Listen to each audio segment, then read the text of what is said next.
दे दिया, बोले जाओ इस जंगल में कोई भी मिल जा पकड़ करके ले आओ और आज उसे की भेंट काली माँ के सामने चढ़ाई जाएगी। अब प्यारे जंगल में और कोई तो था ही नहीं, जड़भरत जी महाराज बैठे थे वृक्ष के नीचे। अब कोई वो तो अपने आनंद में थे, उन्हें क्या किसी से चाह गई चिंता नसी और मनवा बेपरवाह, जिसको कछुना चाहिए सोई साहंशाह। चाह गई चिंता नसी, चाह नहीं है किसी बात की, चिंता भी नहीं किसी बात की, मनवा बेपरवाह, किसी बात की परवाह करने का मन ही नहीं करता है महाराज। जिसको कछु न चाहिए सोई शहंशाह। जड़भरत जी महाराज अपनी मस्ती में रहते, आनंद में एकदम। अब तो कोल भीलों के जो पार्षद थे उन्होंने दूतों ने देखा, बोले यही है किसको ले चलो। अब जड़भरत जी महाराज से कहा, बोले चलो। खड़े होकर के चल दिए। नहीं ये पूछा कहाँ ले जा रहे हो, क्यों ले जा रहे हो, चल दिए महाराज। आज उनको नहलाया गया, धुलाया गया, पूजा की गई, खाना पीना झकपेट खिलाया गया, काली माँ के मंदिर में आज उनको ले जाया गया। कोई ऑब्जेक्शन ही नहीं उठाया किसी बात का, आज किसी भी बात का ऑब्जेक्शन नहीं उठाया महाराज। और उनसे कहा, बोले कहा काली माँ के सामने लेट जाओ, लेट गए महाराज जड़भरत जी महाराज। लेकिन आज काली माँ ने सोचा मेरे दरबार में और वो भी भगवान के भक्त का अपराध, ये तो कभी नहीं हो सकता है। और जैसे ही उन कोल भीलों के राजा ने आज जड़भरत जी की बलि देनी चाहिए महाराज, तुरंत आज काली माँ अपनी मूर्ति को खंडित करती हुई प्रकट हो गई और सबका वहां विनाश कर दिया। बोले काली मैया की जय। आज सभी का श्रृंगार कर दिया महाराज।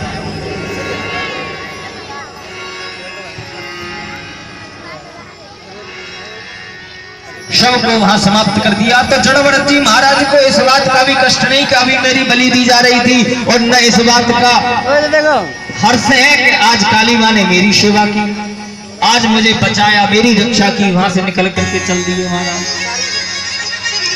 बैठे हैं, एक सिंधु देश का राजा रघुगण आ रहा था, जो जा रहा था भगवान कपिल मुनि के आश्रम पर सत्संग करने के लिए पालकी में बैठ करके महाराज, पालकी में सवार होकर के भगवान का सत्संग करने के लिए कपिल मुनि के आश्रम पर जा रहा था महाराज। तो उनका बीच में एक कहार अस्वस्थ हो गया।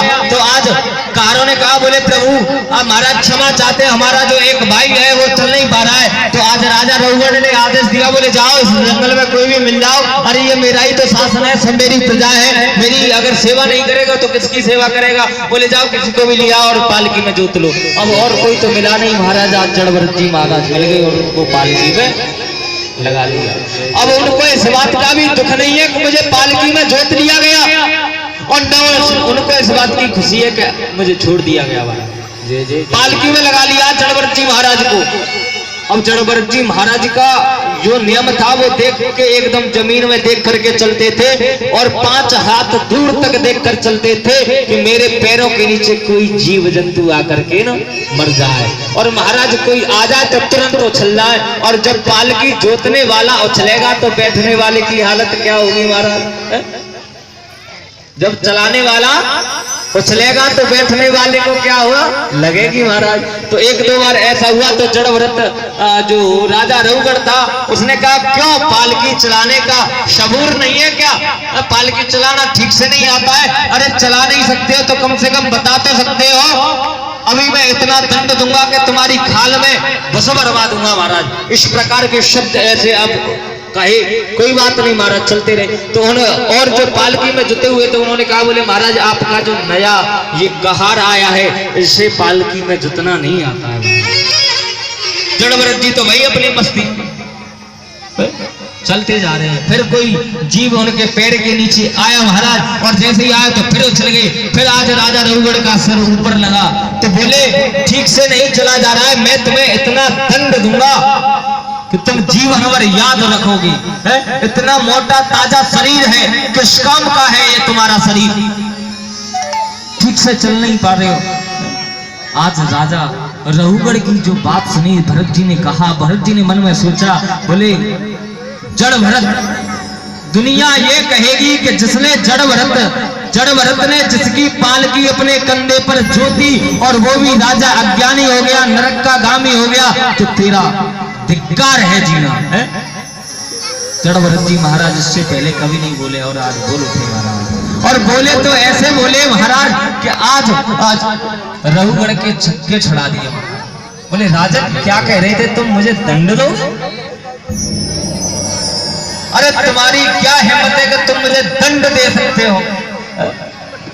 तुम कह रहे थे कि इतना मोटा ताजा शरीर है, इसको लेकर के घूम रहे। तो राजन सुन, मोटा होना, पतला होना, छोटा होना, लंबा होना, यह शरीर का धर्म है। ना तो मैं शरीर हूं और ना मैं मोटा हूं। बोले कौन हो फिर तुम? अब इतना जैसे ही सुना, जो शब्द सुने राजा रघुगढ़ ने, महाराज तुरंत पालकी से कूद पड़ा और चरणों में गिर गया और बोले कौन हो महाराज? साक्षात आप कपिल देव ही तो नहीं आ गए हैं, या कोई और तो नहीं आ गया है, वशिष्ठ ऋषि तो नहीं आ गए महाराज? मुझे क्षमा करे, बताए अपना परिचय। बोले राजा तू बहुत बड़ी गलती कर रहा है। अरे जो तू है वही मैं हूं, जो तू है वही मैं हूं। बोले समझा नहीं महाराज। बोले ईश्वर अंश जीव विनाशी और चेतन अमल सहज सुख राशि। भैया एक बात हाथ जोड़ करके निवेदन करना चाहूं, ये जो हमारे भाईगण खड़े हैं वो पांडाल में आकर के बैठ जाए तो बड़ी अच्छी बात होगी है। सुनाई नहीं दे रहा है? सुन लिए हुए तो भैया ने कहा कि बैठ जाओ, बड़ी कृपा होगी आपकी है। खड़े हैं कोई बात नहीं, लेकिन खड़े होकर के वार्तालाप करें। अब दृष्टि वहां जाती है तो विक्षेप होता है, तो इसलिए मेरा निवेदन है बैठ जाओगे तो और अच्छा रहेगा भैया। आज जड़ भरत जी महाराज ने जैसे ही कहा, बोले राजन तू बहुत बड़ी गलती कर रहा है, जो तू है वही मैं हूं है? जो मैं हूं वही तू है। बोले महाराज समझा नहीं, समझाइए। बोले ईश्वर अंश जीव विनाशी चेतन अमल सहज सुख राशि। बोले ईश्वर का अंश हम तुम ही तो है, हम शरीर नहीं है तुम्हारा। और तूने कहा था मैं तुझे दंड दूंगा। अरे दंड देगा तो कष्ट शरीर को होगा, आत्मा तो निर्लेप है, आत्मा को कष्ट नहीं होने वाला है। बोले महाराज क्यों? बोले आत्मा का संबंध इंद्रियों से, इंद्रियों का संबंध आत्मा से नहीं होता है। बोले आत्मा तो बेटा निर्लेप होती है। अरे शरीर मान लीजिए आप, कोई हमारे शरीर में कष्ट होता है तो आत्मा में थोड़ी होता है, वो तो इंद्रियों में होता है। क्यों ताऊ जी? हमारे शरीर में अगर कोई कष्ट होगा तो हमारी जो इंद्रिय है वही तो हमें को बताएगी हमारी इस जगह पर ये कष्ट है महाराज। आत्मा का काम थोड़ी है। अरे आत्मा तो निर्लेप होती है प्यारे, न मरती है, न जलती है, न कटती है, न सूखती है। आत्मा तो निर्लेप है। न अग्नि जला सकती है, न वायु सुखा सकती है, न जल